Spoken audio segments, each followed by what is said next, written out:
This party started. Okay, that's pretty good.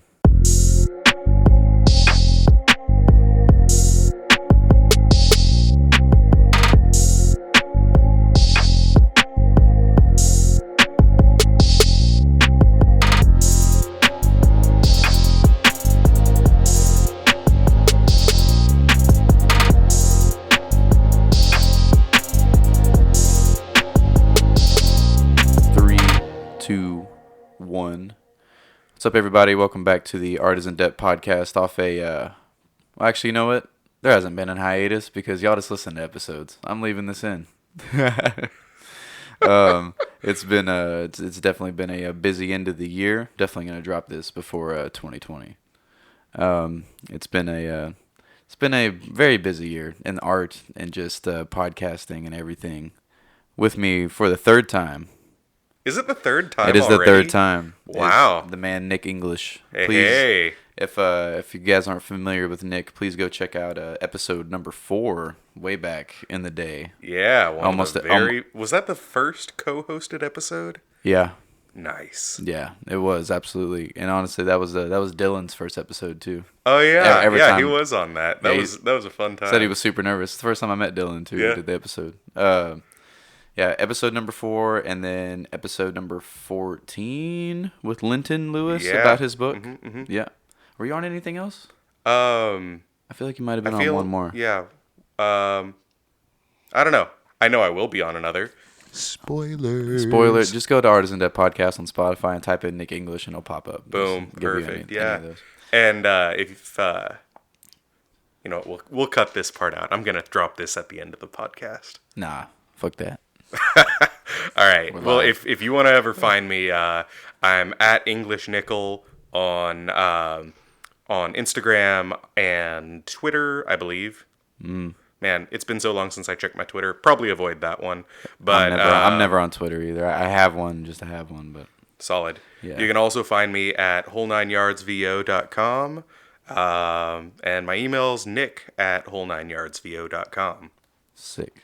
That's awesome, man. And honestly, people could pause this right now, and you should pause this right now. Go follow him on those things. Press back the 30-second button, and go definitely go follow. Hey. I don't know. I want people to find out, hey, maybe I do like this person, maybe I don't. No. So, Whatever you are, you can unfollow him after the show. Just go follow him right now, just for me. thank you. All right, man. We're here to talk about Nick's artistic profession, the VO field, something I'm learning about. Yeah, voiceovers. Yeah, voiceover field. Fun.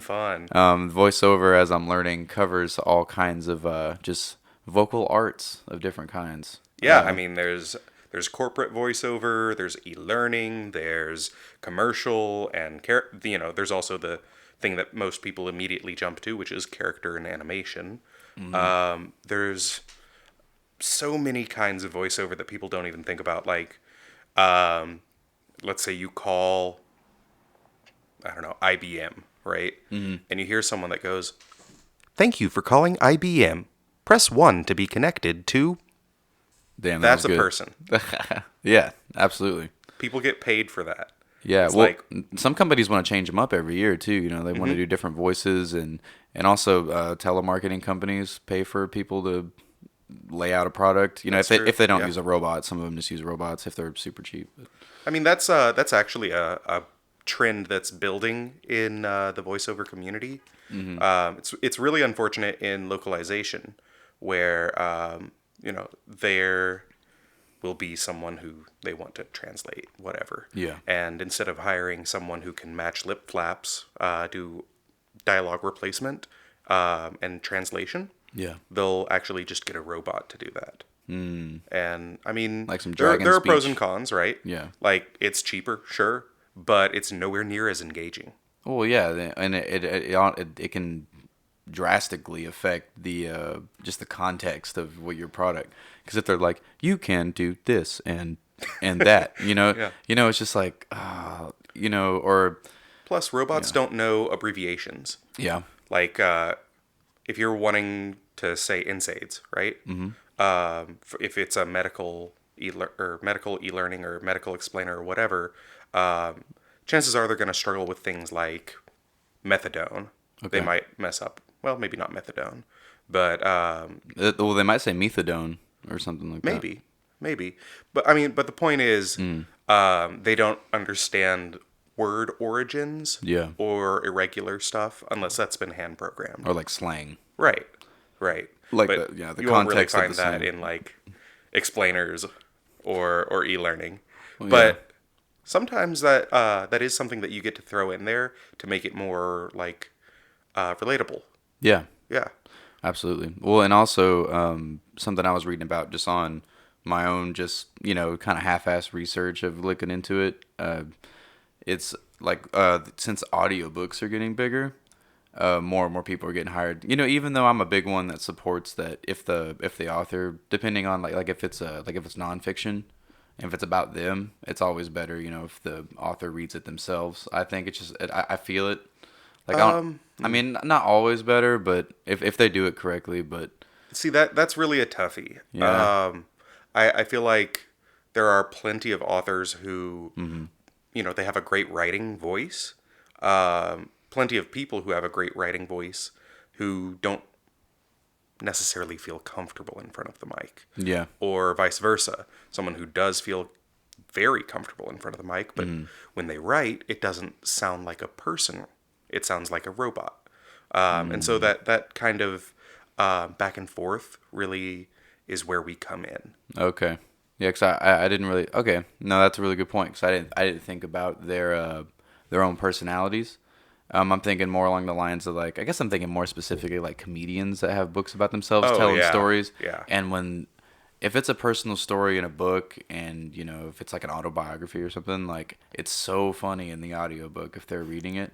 Artie Lang or Artie Lange. I don't know if you know who he is. I've never He heard of was him. on the Yeah. Howard Stone show, but like he was real bad, which is drugs, and then but he came back because his nose got messed up because he got punched by a fan, and then it got swollen and didn't heal right, and then it didn't heal up, and he kept doing like cocaine and stuff. So Oh, and so now it looks all he had like it has a big cut in it. It's like different. But he tells the stories, but he was talking about his autobiography, the audiobook. The funniest thing about it, and this is where I'm at the crossroads with having the VO and or them doing it, is that he got like so drunk towards the end and just tired of doing the voice acting of his own book that he's doing it and then it just cuts off and it's just like a different voice like picks up a different story. oh, that's so funny. And it's so funny because Artie Lange, he's like real loud spoken, like New York guy, like like just real loud, like I love the Mets, like he's just loud dude. And it just picks up with just like some dude from like Montana or something, just some like just totally different sounding guy just picking up his stories, and it's fucking hilarious. So I guess we can tell the people what specific area of VO do you like to dabble in, and what do you train on? I'm really most interested in e-learning, and that's a revelation, not revolution, that came pretty recently. I was talking with a casting director, and he acted as a coach of mine for a session, Everett Oliver. If you're listening, you're awesome, man. I would have never figured this out without you. We'll tag him in it. Yeah, yeah. And he really asked me, look, what do you want to do? And I said, that's a great question. In VO or in what manner? No. And he said, no, what do you want to do?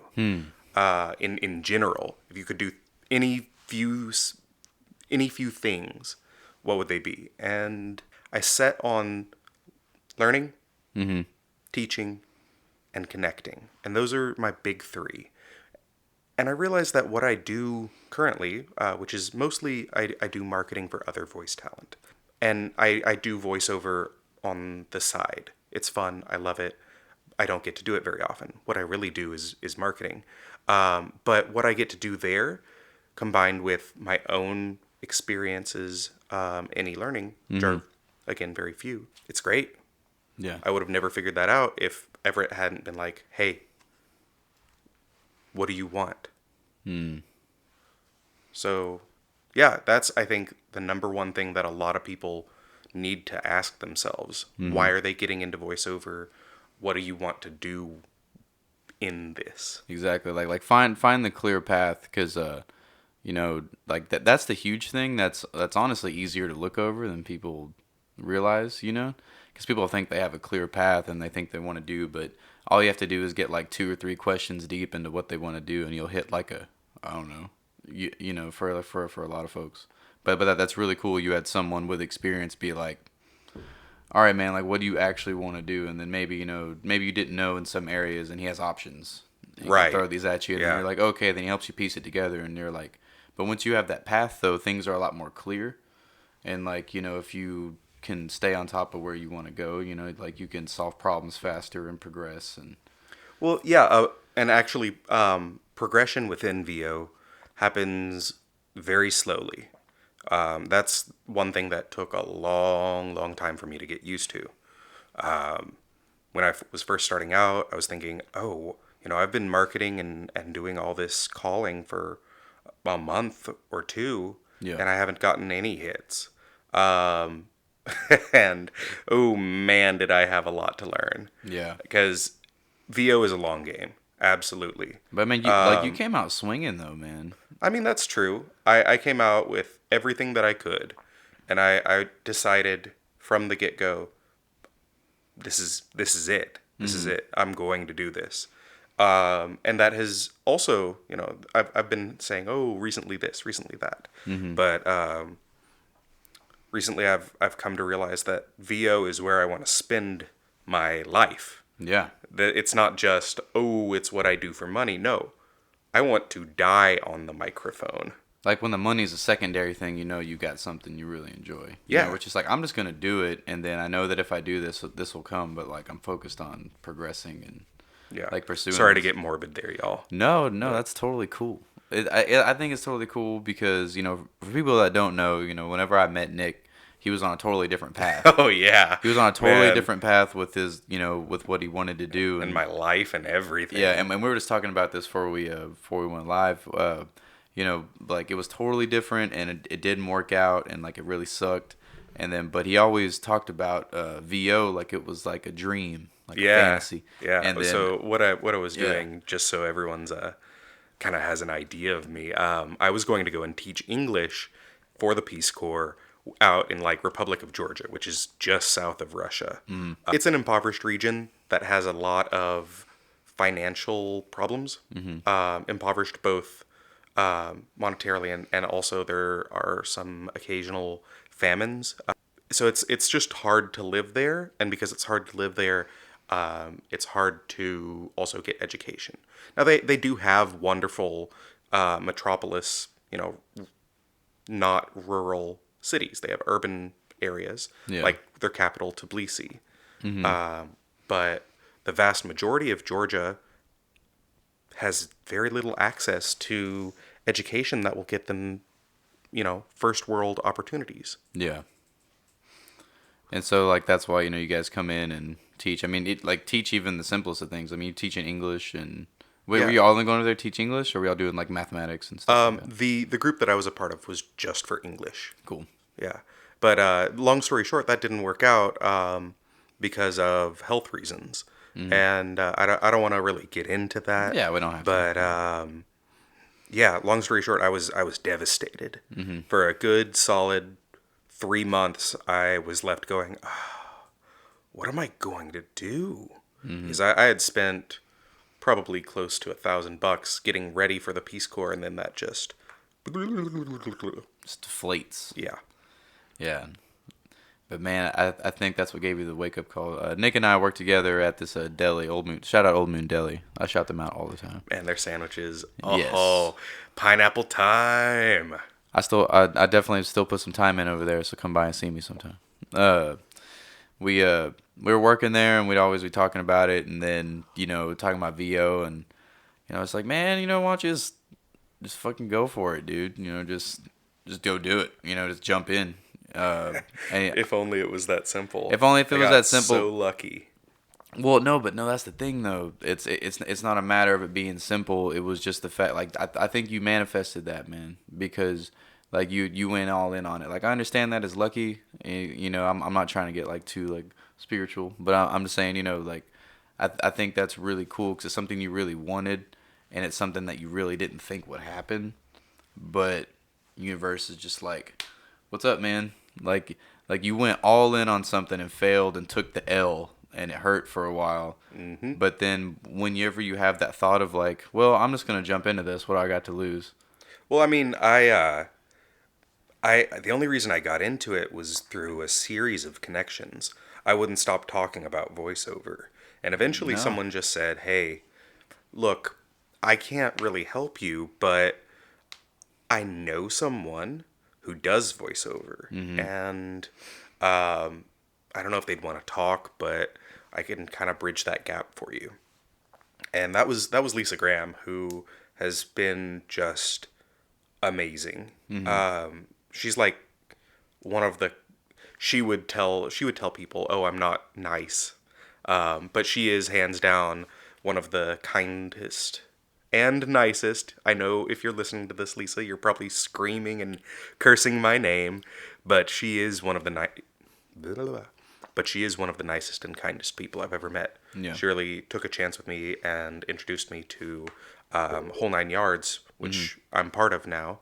And I do all of their marketing, and she introduced me to everyone who's a part of that. Karen O'Brien, Dale Leopold, Dustin Ebaugh, George Washington III, Shelley Avellino, Rebecca Davis, Mm-hmm. Lori Firth, all of them. Mm-hmm. And yeah, this wouldn't have been at all an option if she hadn't said, you know, let's take a chance. And that evolved from a text saying, "Hey, do you have any time to talk to me about this? Mm-hmm. I'm interested in helping out in voiceover, doing anything I can in the industry so I can understand more of what it's about." And that text turned into a little bit of back and forth, and then a phone call, and then coffee and an internship. It's awesome. Yeah. Well, and man, and what's awesome about that though is you had like the seed you kind of like planted just by talking about VO all the time. Yeah. It like well just like you were doing with me at the deli, you know, you just slide it in and say, hey, you know, like this and this, you know, or but like that kind of like over time built up, and you know it wasn't like a full jump in, you know, like you didn't know anything, but like you'd been just working on this and it just been building up, and then you know you have this knowledge and you just kind of just cash it in and just you know just you like all these you know these opportunities just you know like got lucky or whatever it is, but you knew how, but like you at least knew a little, had the initiative to be like, all right, well, like you make those moves as they became present to you, you know, like you stayed persistent, Well, if you know yeah, what I I'm mean, saying. I recognized that if I didn't make a move, Yeah. then nothing would happen. Hmm. But I didn't know what move could be made. Use your intuition, man. You just went with what you knew or thought you knew, and you know if something was wrong, you fixed it. But you were you're passionate enough about it that you know you were willing to learn and make mistakes if you had to, and like that sticks Yeah, out absolutely. that sticks out a lot for people. Like even if like you think you know what you're doing, you don't know what you're doing. If someone that's thinking about bringing you in, if you show them though that you're willing to learn and that you're gonna go for it, like especially nowadays, people want that more than anything. You know, like if someone's actually hungry for it, you know, and Oh yeah, I mean, with voiceover especially, you have to be able to fail and fail and fail until you begin to not fail. yeah, That's that's absolutely the most important thing, because there will be a lot of failure. yeah, Oh my God. There will be so many times that you just want to give up or go and cry in a corner. But you gotta learn to get past that. mm-hmm. Man, what man? That's why like a lot of like big artists that have really been through it and whatever they do.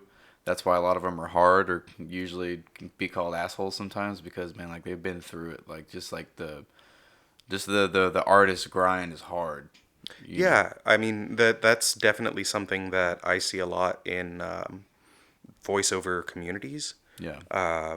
Well, I want to preface this by saying, like, everyone that I've ever met in the voiceover industry, is amazing. Very giving, very kind. There are a lot of people who try to get into voiceover with this attitude of, oh, this is going to be easy. Oh, this is going to be a quick way to make money. It is absolutely not that. It takes a ton of dedication, time, and monetary investment. I know that my studio alone, which for someone at my skill level is way more than I need. I'm aware of that. But my studio is easily $3,000, $4,000. Well, you got room to grow with that, though, then. That's true. I put a big investment in that because I knew this is where I want to be. It seems to be one of those passions, by the way you're saying it. You know, it's not one of those to where, like, you know, if you want to make it a career path for yourself, you can't just, like, put it off and do things half-assed. You got to go, like, all the way in on it. Oh, I would say yes and no. With anything, like, don't just dive whole hog in. Like, I'm definitely not saying quit your day job. Don't do that. Like, don't ever do that unless, like, you know you can. I would say that voiceover is definitely something you get into, or most people get into part-time, but everyone's journey to success within voiceover has been so different. I mean, there have been people who went from working as a realtor to starting voiceover, and it was just almost a natural shift for them. I know people who have gotten their start using solely pay-to-plays, which are sites that you pay a yearly or monthly fee to in order to receive opportunities to audition. Okay. There are people who have, been classically trained actors that go into voiceover, and there are people who kind of just break in, and really, voiceover has been about. I mean, it is of course about acting. Yeah. That is a very critical component of it, but more than that, it's about maintaining and building good relationships with people that you want to work with. That's the number one thing. And honestly, that's probably something that I'm not as good at. I know that's not something I'm as good at as I want to be. So, I mean, and that's something that'll only come with time and practice. I'll fail and mess up a bunch of relationships until I stop. Yeah. I mean, that's life. Yeah, for real. For real. And then once I do learn that lesson on an intuitive level, it'll get better. Yeah. Now I can always, to speed that up, use strategies like customer relationship managers, writing down everything I know about a person so that when I do email or call them, I have something there that I can go, oh yeah, David likes cats. He has cats. Yeah. I should ask about that or anything like that. And a lot of people don't do that because it feels wrong or it feels inauthentic. I think I'm creepy. Right. Yeah. Don't be creepy first off. Yeah. Don't be creepy, but it's if not you've creepy never to do talked that. to someone Yeah. and then lead in with an email and you're like, oh, I saw that you have a cat. Don't do that. Oh no, hell no. That would be No, like I was talking like they're already known acquaintances. I would Yeah. I wouldn't. Oh no, that's bad. So I see you like blue. Oh. Oh. Blue's your favorite color. Oh. Oh yeah. Okay, that's weird. I'm gonna stop. No, but yeah, no. Writing down and learning about people. Everyone wants to be remembered, right? So, Yeah. even if it's not something that you actively remember, the fact that you took time to mark that down is totally a sign that you care. That you want to have, or actually you're making the effort to have like relevant conversation and remember things and Absolutely. like make it not so that the interaction was just like random or lackluster. It's like it was like it adds what is that? Damn, I'm like losing words right now. Sincerity. Yeah. Like where it's real nice and because you want to make those lasting relationships because just like you were saying, and your art form is a communications art form. Like you're using your voice, whether you're doing an ad or or whatever you're doing, like voicing a cartoon. It's a like it's a power of the voice artistry. Like Yeah. I and mean, yeah, that's and people are afraid of cold calls. Cold calls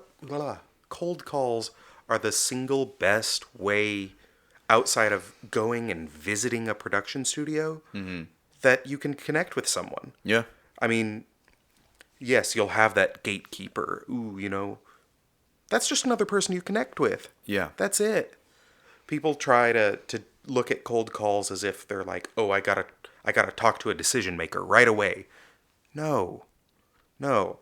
The the idea behind cold calls, I think in general, but especially in the voiceover industry, is that you are getting to know a person yeah, and how they fit within that business, right? Like they might have a title, but that doesn't mean that they do everything associated with that title. yeah, So you want to get to know what they actually do.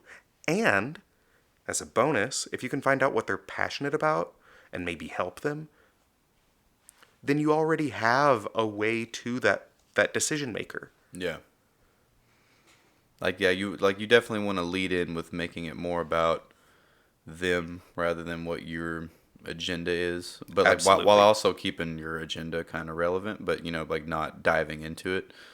I mean, shit, like you used to see at the deli, man. Those guys would get me all the time, and I'm just like, oh, just call me back, and we'll talk about it later. You know, Yeah, but because like, it was so salesy. yeah, because like they would, but they would talk. I talk on the phone with them for like 10 minutes and be like, because that's when I was try to actually make some good things for the deli happen. So we were looking into those things. But at first I was hating on it, but I was like, you know what, man, like honestly, doing that cold call and just like I actually, even if I didn't want to buy anything, like most of the time talking on the phone with these dudes was like pretty cool. Yeah. It was chill, and then they were giving, and I actually feel bad because we were on the phone and I was asking questions and questions and questions and I was just absorbing the info.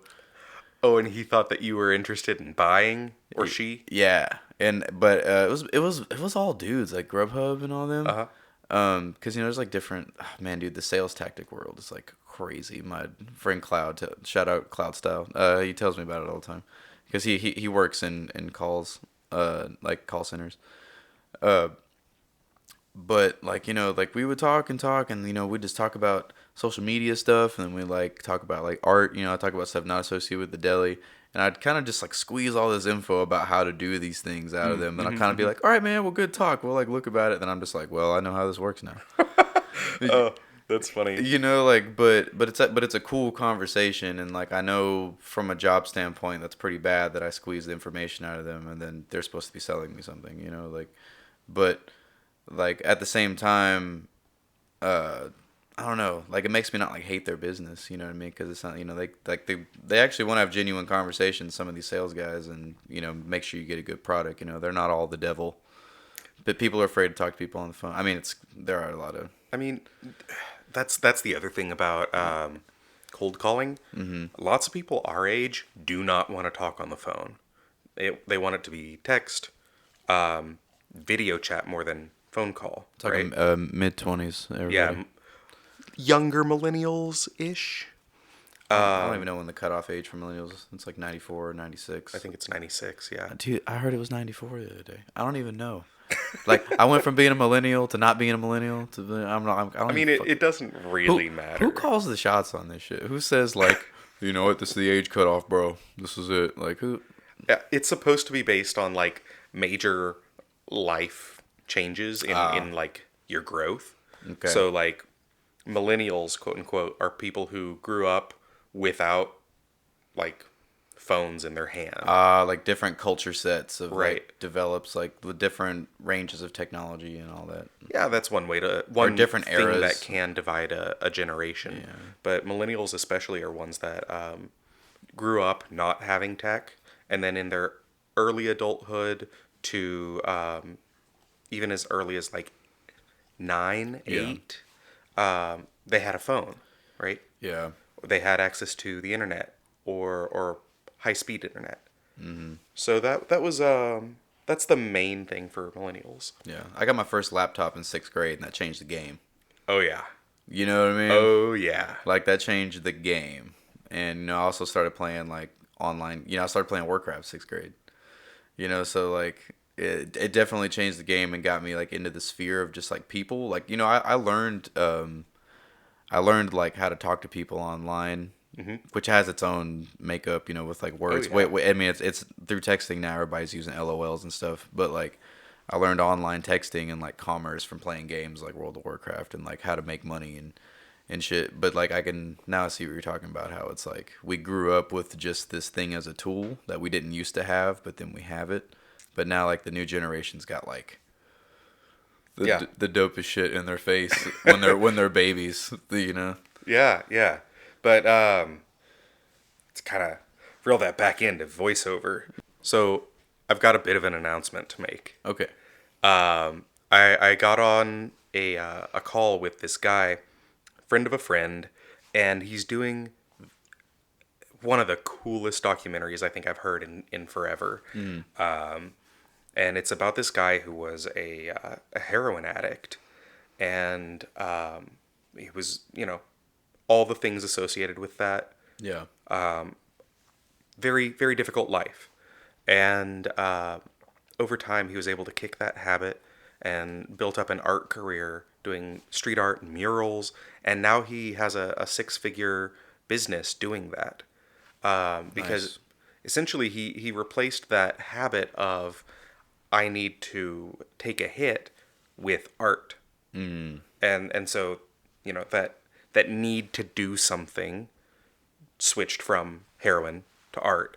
And so he was always doing art and always trying to get that to be his next thing. So he used His like next hit, I so guess if he you had could an say. addictive personality, he's had to change that addiction to something else, and he made it something productive. Right. That's wonderful. Yeah. And this documentary, the name, it's got a working title. So if I said something, it wouldn't be that title. Yeah. But it's going to be released, I believe, June 2020. Okay. So keep an eye out for a story about a heroin addict turned famous artist from the Houston area. Okay. Cool. So what is your major involvement? Well, the opportunity is I'm helping to cast it. Nice. Yeah. He reached out to me saying, "Hey, I need this boomy voice, kind of a cross between Voice of God and Guy Next Door," and I immediately thought of like 3 different voice talent and said, "Boom, boom, boom." This is who I'd immediately go to. And for me, at least, that's George Washington III, Dale Leopold, and Sam Mowry. Yeah. I mean, there are tons and tons and tons of voiceover talent. Dustin Ebaugh as well. Yeah. He's another great, voice of the guy next door.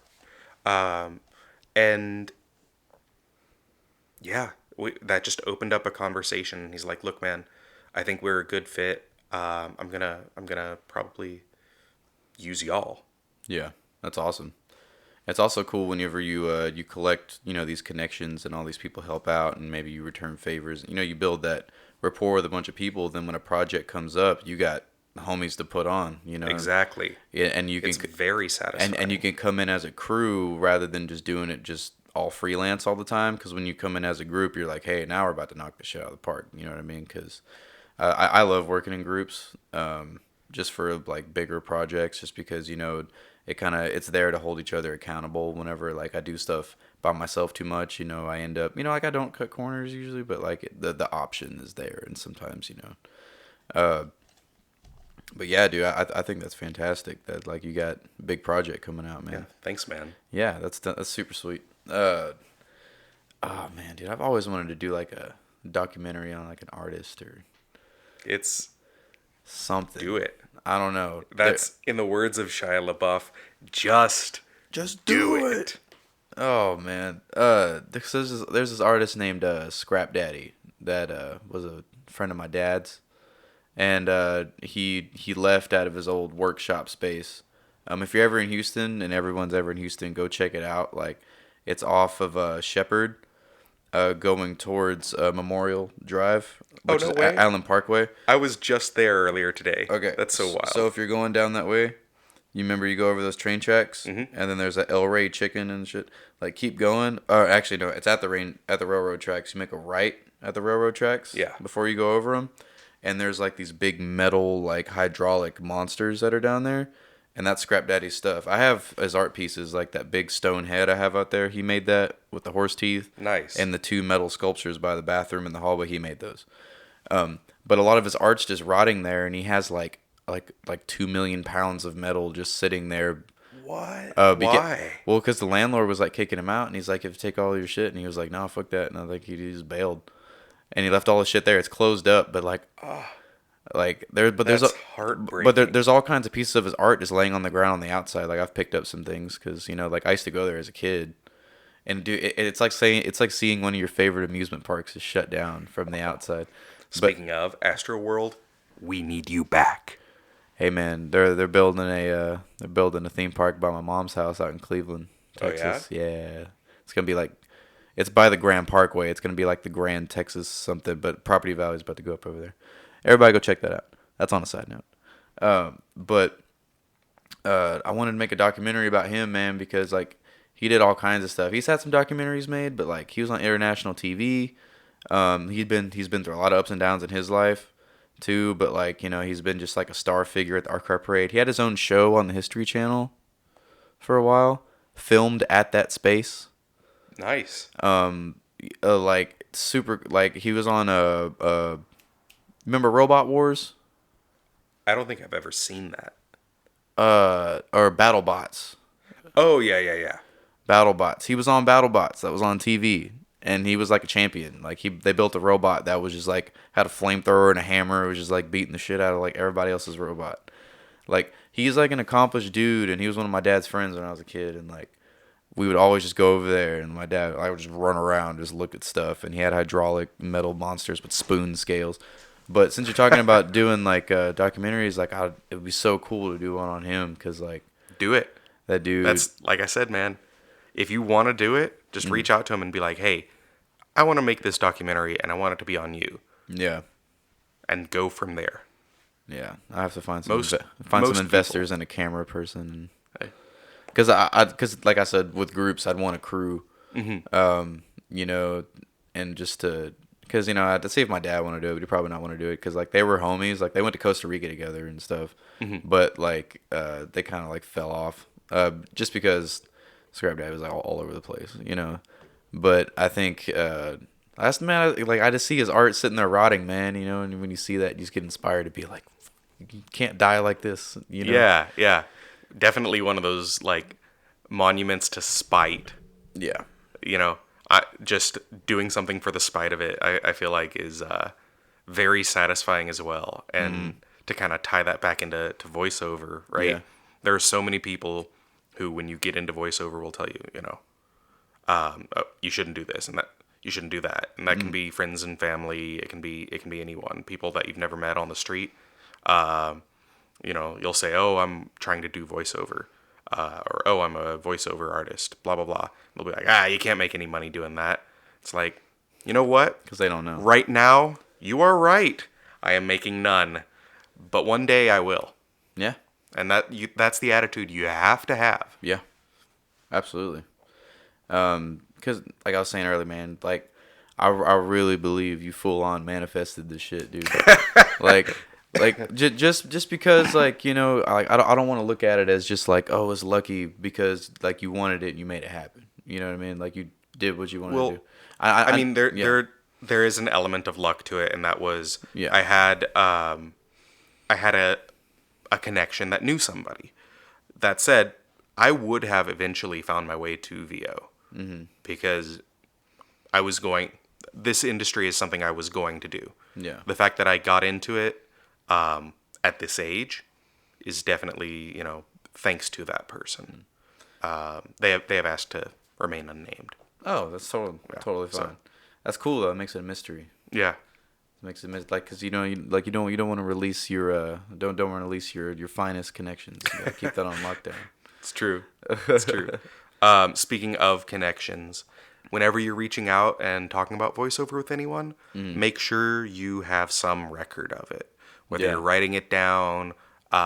Because I mean, I've lost probably in the neighborhood of 200 or 300 leads because I was not writing them down as frequently or as often as I should.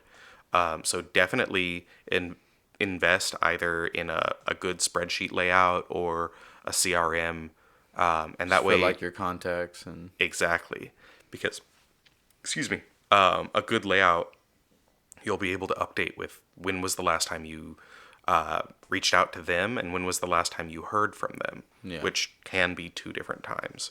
In fact, most of the time, it's 2 different times. Excuse me. But having a CRM incorporated into your like email will do that automatically. okay, sweet. I mean that I think that's very important, especially if you've lost 200 to 300. Because Oh, easily. this is one of those games. Anybody thinking about it, you gotta be on top of it and sending your shit out. And Yeah. I mean, know- I've been doing this since March, and I have easily reached out to 1,400 different people, groups, easily. And how many things do you think you've landed out of all that? how many things? Like how many clients? Or well, I mean, like how many successes came out of those? up until like the last 2-3 months, nada. And in the last 2-3 months, I've gotten, I think, somewhere in the neighborhood of 4 or 5 clients. It's a grind, man. Yeah, it is. That's what I so- want people to know, man. It's a grind. Like to not get too I mean, it can be discouraging, but like just keep going. I mean, yeah, and I'm fortunate in that I get to be in voiceover full time. And I do want to say I've gotten a lot of positive responses. There are a lot of people whose rosters I've gotten on, that Whole Nine Yards has gotten on, but that has translated into very little work. Yeah. So as far as like what do you define as success, right? Is it a positive response? Is it getting on the roster? Is it receiving work from them? If we're defining, a positive response, probably close to like 30%. Negative responses are very rare. Most of the time, it's just unanswered emails, Yeah. right? Yeah. If we're defining success as getting on their roster, I'd say I'm on about 1%.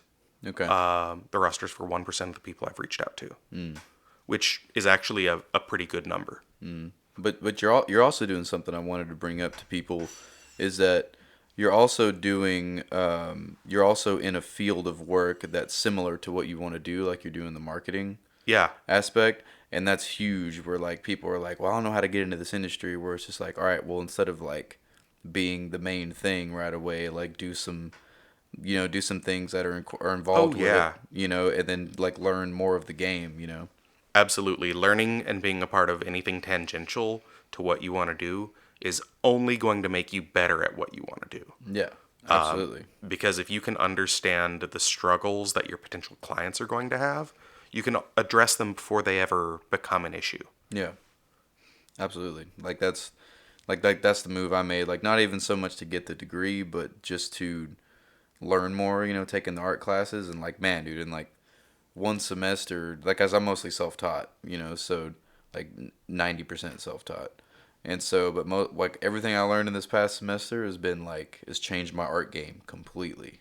And I think that's huge, just to try different things. And like I love to even do little like side things for the art room, where like I'll help Stovall, shout out Professor Stovall, like I'll help him like reorganize like his paints, and he'll just talk about what goes into the paint, like the pigments and how much glue and the difference between brands and what you want to use for like long lasting paints, and how paint's made and different things you can make art out of, because it's not just learning how to draw better. Like he talks about everything, and it's really cool to just kind of jump into a game where like you can learn some more stuff, and just learn more about the field that you want to go into before the opportunity's fully there to make it your career. Like you can't fully dive into doing VO full time because you're still building clients and you're still building knowledge and you're still training, but you're doing something to where you can still be like very much involved at the same time. Yeah, I mean, like it's definitely something that you have to spend a lot of time to build up. But it's not something that you should just dive into head first, right? There you go. It's Did you say it's like a shallow pool at first? You don't want to dive in head first, just for Yeah. analogically Yeah. speaking. That's absolutely You true. don't want to hit your head too hard. You should really try to spend before you really get into voiceover.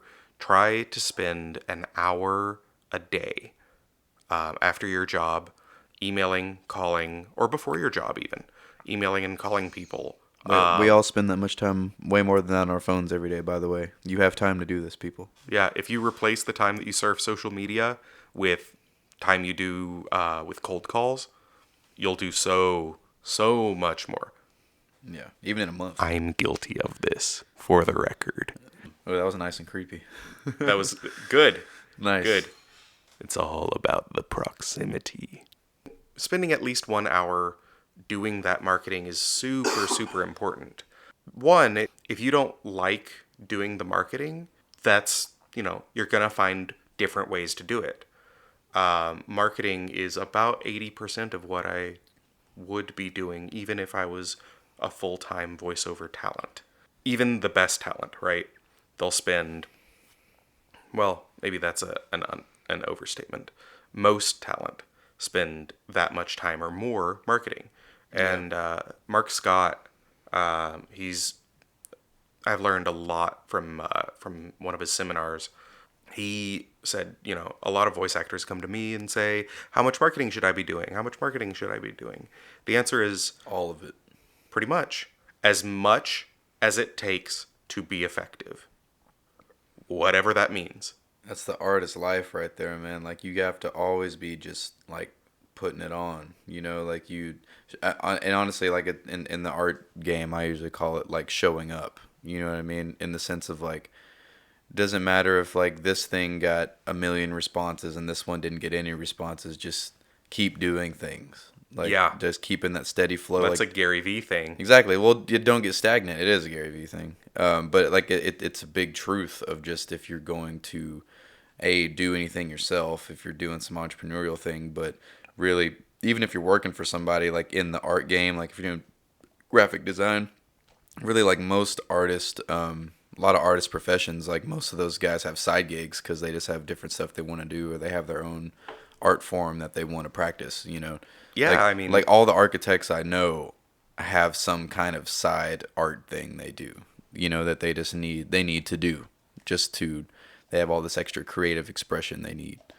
I mean, yeah, that makes sense. Like, I don't know. I think that's one thing that is really time to get philosophical, social commentary. Ooh, hey, oh. Hey, bing, bing, bing, bing, bing. I feel like where we're at right now in our society doesn't really allow people to take advantage of their creativeness. We're at a point, and maybe this is probably just my naivety talking, but it feels like we're at a point where people are being taken advantage of in the corporate world, especially. Yeah.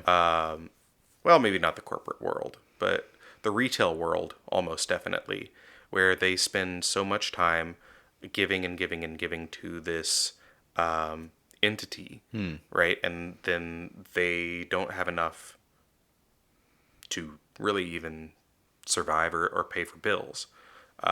So they're forced to find a job. Yeah. And as I'm talking about this, I think I've come to a realization that, man, wouldn't it be nice if you could just find that second job in what you want to do? That's how you find your passion. So we can just cut this section out, man. My section, what I was gonna say, is a moot point now. So, yee. Well, I think no, you're definitely on to something there. Like that's not nothing, because as simple as that may seem, like a lot of people don't think of that, because I've noticed a lot of people Like even though like this is said like a shit ton, Mhm. even though like it said that like people never think about looking to actually start the thing they want to do. I didn't realize just how big of an actual thing that is, because to me now like it seems obvious, just from practicing, just like just even if it's a little bit at a time, just like start working on what the fuck you want to do, or like figure out what you like doing. You know what I mean? I wouldn't necessarily say, because I know I've been saying like you just jumped in. I know you didn't just jump in. But I know a lot of people that like just that I know that are fantastic artists, that even though like they keep thinking about the end of it, they're thinking about the negative of what'll happen if they just quit everything and jump into it, and they're like, no bro, I can't do that, like I can't. I'm like, well, slow down, man. I was like, keep your like keep your gig and just start on it. I would say if you're wanting to do anything part time Yeah. in our current environment, you have got to, absolutely got to have a website. It is totally imperative. You need it for people to find you, especially because we live in this global society almost, Yeah. where people can find you if you've set up SEO and all kinds of stuff the right way, and then purchase from you from all over the world, instead of having to rely solely on a local group of people who are interested in your particular thing. So yeah, website, 100% gotta have it. And also when you're planning out your website, like I guess you don't have to get super complicated with it, but I've always seen that it's huge to find keywords and letters that'll get you higher in that search list. Or I mean, that will help you be found. or I really avoid. or is it for like a point of reference more than anything? Like it's somewhere for people to go to find out more about you. Like Yeah, I mean, okay. it is important. Don't get me wrong. I think that what's more important is that you're specific in what you're saying. Okay. So, first things first, figure out what you want to do, right? Figure out what's important to you and base your choices off of that. So, rewinding back, my big three are teaching, learning, and connecting. So I chose what I do now, marketing and voiceover, so especially e-learning voiceover. It's flooded with that. E-learning is so important, especially for pretty much any company that has. I mean, e-learning goes back. McDonald's is a famous example, right? Yeah. Way back in like the 60s and 70s, they'd wheel out this old CRT TV, like back screen one. Yeah. And pop in a VHS and go, all right, here's your training. Enjoy. And walk away. That was almost always either an actor or a voice actor. Well, the old job I used to have, Shake Shack. They have this entire network that employees can access. That's basically like its own database of videos. It's called Shack Source, Okay. and it's all e-learning. They have stuff that's got voiceovers. They have animations. They have videos. Like if you're a cross trainer, you can even submit videos. Like you have your own account. Like it's its own little social media, and you can go and it's connected. Like whenever you work there, they make you an account, so every employee's on there. And you can post videos, or you can be there saying like, oh, here's a do this, here's a tip on food safety, here's this, and you can do that, and it gets likes and hits and all kinds of stuff. But it's like e-learning. That's the first time I saw it like that on that kind of level. So I can totally see, just from my personal experience, like just how much of like important industry that is. The e-learning specifically. Yeah. I mean, it's not going away anytime soon unless all of a sudden entrepreneurs just up and die and disappear. Yeah. Or just sucked off the face of the earth. That's not going to happen. I know. Well, I'm just saying, like everything that's got an E in front of it, it's eventually going to become so normal that they're not going to be putting E's on anything anymore. Where it's just, why wouldn't it be online, or why wouldn't it be on something like, I don't know, like, because I mean, and of course, like I'm not being like horribly literal, but you know what I mean. Like it's not even close to a dying industry. It's a growing industry. Right.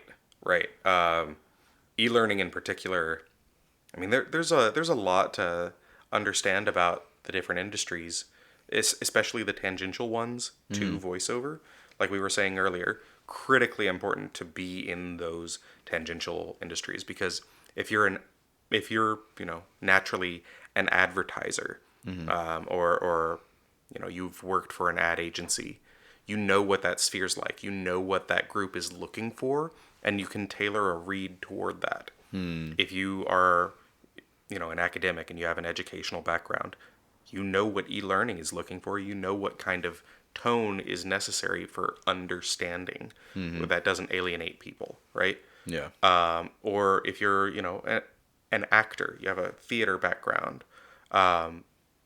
if you're wanting to do some kind of character or animation work, you've got a leg up. Yeah. You already have practice doing that. And all of those different things become voice acting. All voiceover is acting.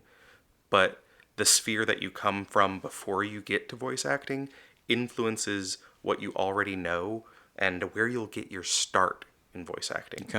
Everyone comes in with their different sets of tools. Exactly. And they can solve the problem and with different methods and different. Yeah. Yeah. That's awesome. Everyone has and this is true regardless of voiceover industry or not. Everyone has this skill set that they're learning that's transferable, and learning to understand what yours is, and then relay that in an understandable way is how you're going to get any kind of work. Whether it's voiceover or not. I mean, dude, delivery communication is key, man. Yeah. It's big, especially in your industry with the. I'm sure first impressions are huge in your industry. I mean, they are in any industry, but Yeah. no, actually, Really? Okay. they are important, but they're not the most important. The most important thing is definitely following up and making those contacts, connections, It's persistence. and even friendships. Yeah. I reached out to some guy. I call him some guy. He's super cool. Thatcher. He's part of Nordic Animation, or his name's Thatcher, and it was just this simple, innocuous email of, "Hey, I was wondering, where do you find your voiceover talent when you need it? I was really impressed by this, this, and this." And this was all true, right? I'm not going to go and send an email that's like, "Oh, I really liked your film," when it's garbage. No, I'll just not work with that person. Yeah. Like, that's no thank you. Yeah. Exactly. Like, when that's one of the best things about being an entrepreneur. You get to pick who you want to work with. Okay? There's no one telling you, "Hey, we need this account." Now, if you want to work with that person, that's totally okay. But you don't have to. You don't have to, and I know a lot of people have trouble kind of, like they'll hesitate in that moment where it's just like, look, like if you have the power over it, it's like, see if it actually is worth it, but like really think about it. But if it's not, if it's going to be detrimental to you, just, it's okay. Like there's plenty. Yeah. There's always another one. Man, what do you want people to get out of this episode? Man, I love what we've been talking about with this because, I mean, like I've been saying before, all luck aside, I will keep putting Nick on this pedestal, damn it. I was like, it's just so cool, man. It's inspiring because, just because, like it's been a rough end of the year for me, but it's cool seeing how at the beginning of the year you were having a rough time just, with that. And then you've turned around and, like we said earlier, ups and downs, but like you still love what the hell you're doing. Oh, hell yeah. And that, honestly, like I have these talks with Steph sometimes. We'll be talking about things, but just from like skateboarding, like I've been hit by a car like 3 times. And it didn't take until like the 3rd time at the end of 2018 that I was like, man, you know what? Like that's what really gave me the push to just, yes, whatever, we can always make more money or we can always do chase after that if we want. But like I learned that the real value is like, man, honestly, even if I got to struggle, I just want to do what I want to do and just take chances on it and have fun and learn lessons. Just because, getting hit by the car, I've been so close to just like it could have been way worse. You know what I mean?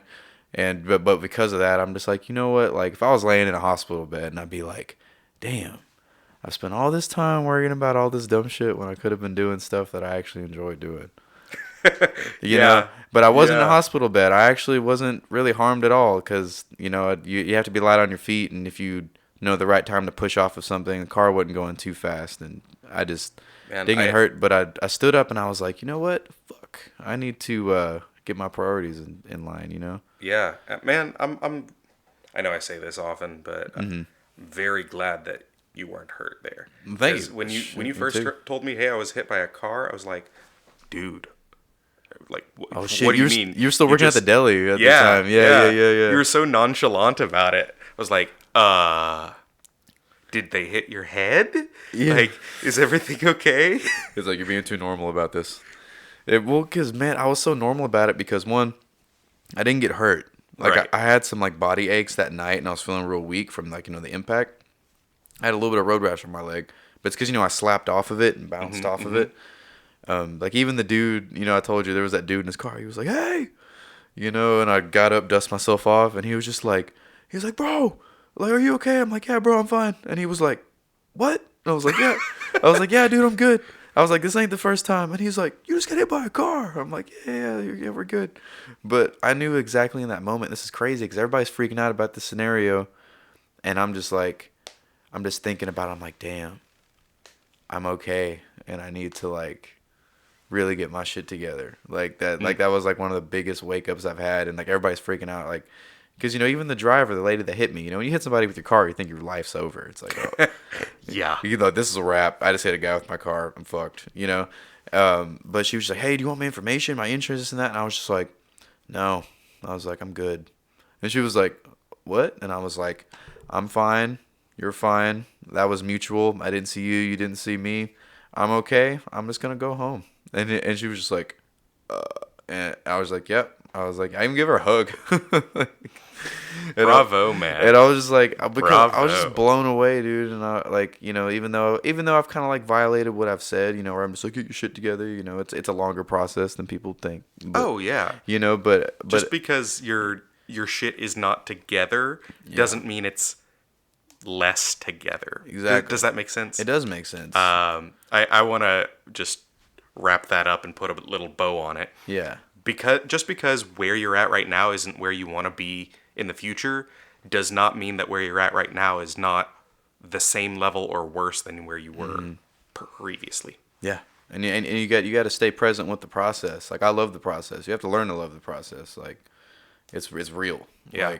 Because that's what gets you there. Like the thing I like to say all the time is like, whenever you have like those great memories of stuff and accomplishments, what do you reminisce the most? The process, how you got there. Absolutely. Like the goal is cool, but the stories you talk about the most are the things that happened along the road to that. Because you're like, oh, remember that time we did this? Yeah, bro. On the way there, we did this. It's kind of like your accomplishment is just the title of what it is, but the stories are the process. Oh yeah. And that's what I learned. I think getting hit by that car was like, because I've learned a lot this year. I joined a band this year. Like the podcast launched this year, launched the business this year. Like everything, got back in school this year. Like a lot of shit has happened this year. Even with our relationship growth, like everything. Yeah. And I think getting hit by that car, 3 days before Christmas 2018 was my first wake up of like, all right, here we go. And even though it hasn't been literal hits by cars, I've been getting smacked like all year. Gone some of the hardest shit. And then like, I think I actually think, and what I'm getting to with all this like sidetrack is the biggest thing on how you launched your VO career. I've thought back to how you were in a low spot and you just stayed on your path to doing what you want to do, and you're still grinding. Yeah. And like, absolutely. Actually, like, bro, I use you as an example in my head, like, pretty often. I'm just like, well, man, like, Nick did this, or, man, you're definitely one of the homies I can't tell you how much that means to really hear you say that. Hey, man. Because there are a lot of things that I do in order to help inspire people. And to hear that that worked for you, Yeah. that you did get some sort of inspiration is really, thank you. Yeah, you're welcome, man. You're welcome, man. Like you keep doing that shit, dude. Like, keep doing that shit. Yeah. Like 'cause a lot of people need that, man, especially nowadays. You know, people are depressed nowadays about all kinds of things, and like there's a lot of stress on the world now, especially because we're just receiving so much information at a time now. Like we're at this weird point where like people have so much information going on that like they're kind of just like sliding it over the table, just calling people ADD and ADHD, but it's really just there's so much information to process. You know what I mean? And it's just like you gotta Not to say that there aren't people yeah. with ADD or Yeah, ADHD. exactly. But there's a lot of cases where it's just like, I don't, Yeah. like a lot of people are just really stressed the fuck out, But like just, I think a lot of people, especially artists, they get a lot of flack from people that say they can't do stuff. Like, you were hearing in the beginning, or I still get told that like, oh man, you're gonna be an artist, like, ugh, like how. Yeah, isn't it frustrating? It's frustrating, but I don't get frustrated anymore because I write them off immediately almost because if they say that, I know they don't understand, and I'm not gonna give them the time of day. Yeah. Because I'm like you don't understand this process. Like you think this process fails because you understand and practice the process of, going, doing the school, getting the job, and just making this money. Like in the sense, I'm not saying that's bad. Go to school to be a doctor and like everything like that. You know what I mean? Like I'm not hating on school at all. I'm in school. Always learn. We're here to learn. Damn it. But really just like if you don't understand the process of how someone's taken a path in their life, don't immediately hate on it.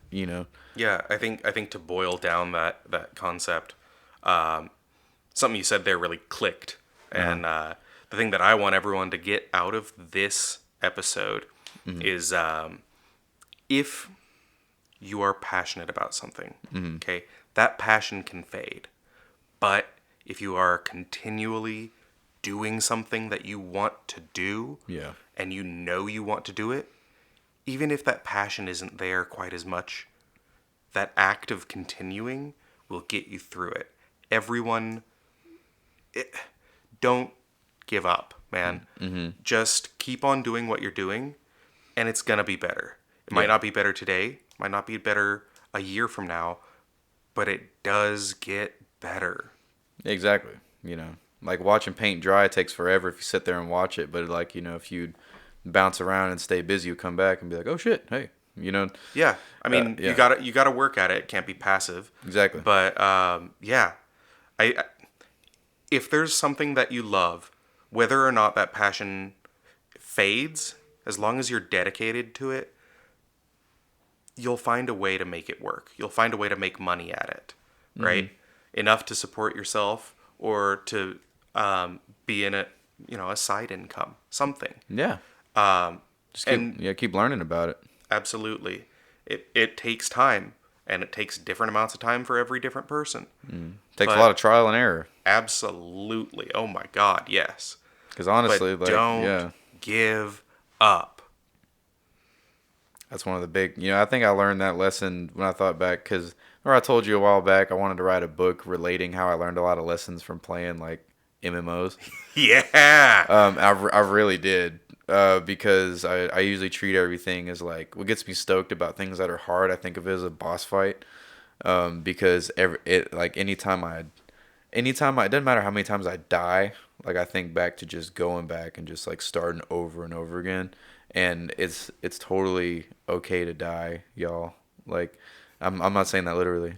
It's okay, but what I'm saying is we got real morbid real quick, y'all. oh, whatever, man. Dude, we live artist lives. They're morbid as shit all the time. It doesn't even matter. But what I mean by that is like if you get knocked down, man, and you gotta start the level over again. It's cool. Like just the biggest thing you have on your side there, especially getting a fresh start, is nice sometimes. Just take what you learn. Always learn, and just see what you did wrong, and make sure you don't get too caught up in wallowing in your failure. Soak up what you did wrong, so you don't do it again. Yeah. And then try again. And then if there's something that's like, oh, I didn't do this first, but I noticed if we stun him here and we go stand up on this rock and shoot him with the arrows from the back, that's more effective. Like, you know what I mean? You have to like keep fighting the boss and see what the waves of the boss moves are and figure it out and put the pieces together until you can beat the boss. Right. In other words, it's fun to get to that point where you succeed. Yeah. Exactly. Like that's what makes the win great whenever you've been losing a shit ton, you know, and like whenever you hit that win, it's just like, oh, like it just feels good. Yeah. You know, and you get the relish in it from it. Don't get too caught up in it. But you know, like Savor the moment, but don't dwell in it. savor the moment, but use that momentum to jump to the next thing. Be like, all right, cool, that was awesome. Celebrate for a minute, but then be like, all right, from all that we learned from this victory, what can we use as tools from this to take into this? Because we've never faced something like this before. You know what I mean? And then you start the process all over again. But if you enjoy the process rather than just wait impatiently for the reward, you'll have a better time. Oh yeah. No, if you're just waiting for like if you're just waiting to make it, that's you're not in it for the right reasons. That's judgy of me to say it, but I'm saying it. Yeah. Yeah, if all you're in it for is the success, not doing it. You're not doing it right. But if you're in it to participate and do it, that's a whole different thing, and that'll sustain you in an intellectual way as well as hopefully financially. Yeah, and like I've heard this from, you know, like even back to like Carnegie used to say this, but a bunch of people say learn how to suffer well. That's a Russian philosophy Yeah, thing. no, like no, I'm saying like because everybody's been saying it. Yeah, it started out Russian philosophy, but I hear it all the time. But it's one of those things I think is heard said all the time, but it's like overlooked, because a lot of people don't want to suffer at all, or they're afraid of it. And like suffer well, as simple and as repetitive and has like mainstream that thing is said, a lot of people really don't take it seriously, you know. And like I think learning to suffer well is very crucial in this in this kind of game, because you deal with a lot of rejection in the art game. Like, Yeah. People really misunderstand a lot of pessimistic philosophers because of that. Yeah. Because they have so ingrained in them this need to avoid hardship, this need to avoid suffering, when really the main message of it is shockingly hopeful. Yeah. The idea behind it, at least my interpretation of Schopenhauer, is, you know, life's gonna suck. It's going to have problems. That isn't the only thing that's going to happen, though. Exactly. It's just you need to be aware that this is going to happen, so that when the good things do happen, you're more present. Yeah. Right? Because if you're dwelling on this terrible thing that has happened, instead of accepting it as just a thing that happens, Yeah. that's going to take you away from the best moments of your life. Exactly. Like as basic as it is, it's just like, yes, the kitchen knife is in the kitchen, and yes, I could hurt myself. Oh, Like cutting, like cooking dinner. You know what I mean? And like, but at the same time, like instead of just thinking about that, the other things that could happen is like I could chop this up very nice and make it look really cool, and like, you know what I mean? Like there's. oh yeah, it's not the tool, it's how you use it type of thing. Exactly. That's exactly what I'm saying. Sorry, like I just go down these morbid ass paths. Hey man, sometimes that's just what pops into your mind. I mean, you see the shit that's on my wall in here. I mean, so. true. Speaking of, there's a woman who's literally cutting her fingers off No, she's while not she's cutting her fingers. cutting She's a holding. cucumber. She's holding a knife over her arm when she's chopping cucumbers. Well, the most comedic. It's very suggestive of this person's about to cut their fingers off. Yeah, but what I love the most about this picture though is it's so comical at the same time, because the knobs on the stove look like eyeballs on the wine glass, and it makes the wine glass a character, and he's like, "Whoa, what are you doing?" You know what I mean? Yeah. So it make, you know, it adds some character to it, and also it's where I learned the trick of putting a candle in a beer bottle. Looks pretty cool. It does. That it does. Designer hacks for y'all listening. So I guess a final question I could ask you, man, Go for it. is the question I ask everybody at the end of every episode. For people wanting to get into this field, what could you say to maybe give them just a little extra, maybe even spark, or maybe even, just from personal experience, from what you learned, what could you say to maybe keep them positive about it, or to keep them wanting to strive to be better? I think the number one thing that I wish I had done in my first month was to really just find a bunch of practice scripts. Yeah. And just read the crap out of them. Read them and practice different ways of reading them. And record myself as I do it, of course. That way you can hear back and hear how your read is. That's such a good way to improve. Know what you sound like on recording. And yeah, and everyone's going to hate their voice the first few times. Absolutely. But the more you hear your voice, the better you feel about it. And the more comfortable you'll get when you hear it. Yeah. That way you can focus on your read rather than your voice. So getting past that, super important. Also, get some training. There are a number of really wonderful coaches and trainers in the voiceover community. See if any are nearby. Go and reach out to them. That level of digging is going to be the bare minimum that it takes to survive in this industry. Yeah. Digging and finding up new production studios, new anything. So first and foremost, invest in yourself and invest in what you want to do. And in my opinion, the best way to do that is through practice and training. All of that, and show up every day. Look at it. Dabble with it. Keep what you want to do like relevant to you. You know what I mean? Yeah. Stay up in on the it. words of Bob Ross, one of my all-time favorite human beings, anything that you can do or anything that you practice, you can do. Full stop. You can. You might not get paid for it, but you are doing it. Yeah. Absolutely. Man, it's fantastic. Ooh, just joining us, Stephanie Bass just walked in the room. For y'all that don't know, Stephanie Bass is my partner in crime, my one and only, my other half here, and she's a fantastic baker. That is her art form in the culinary arts. She is absolutely wonderful. Do you want to say what's up? Hey, y'all. There she is. Bam. Perfect. We're actually just wrapping it up here. We had a fantastic episode. We'll play it back. Please, everybody. Ooh, you want to plug your handles one more time? Yeah. In case these got cut off at the beginning, my handles are @EnglishNickel for Twitter and for Instagram. And you can find me on LinkedIn. You can find me on Facebook. And you can also find me at my website, whole9yardsvo.com. Sweet. Yeah, and I'll definitely be sure to get that info for you, and I'll put it in the description. So perfect. So you guys can see how everything's spelled and see how everything works. All right, man. Well, I appreciate it.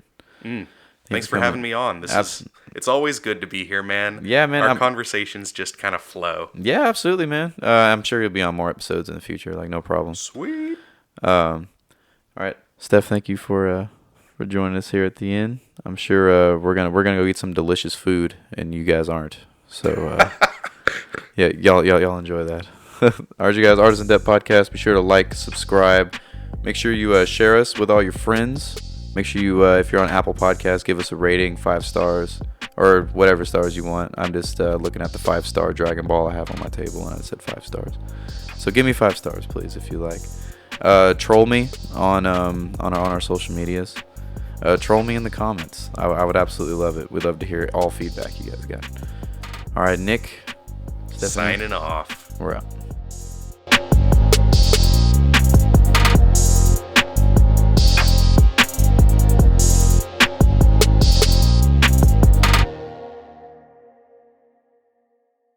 You've been listening to the Artisan Depth Podcast, motivating creative minds through artistic exploration. If you like what you're hearing, please be sure to give us a rating or a positive review. And if you'd like to get in touch with us, you can email us at vonpatrickarts@gmail.com. That is VONPATRICK@gmail.com. Thank you very much, and we look forward to talking to you.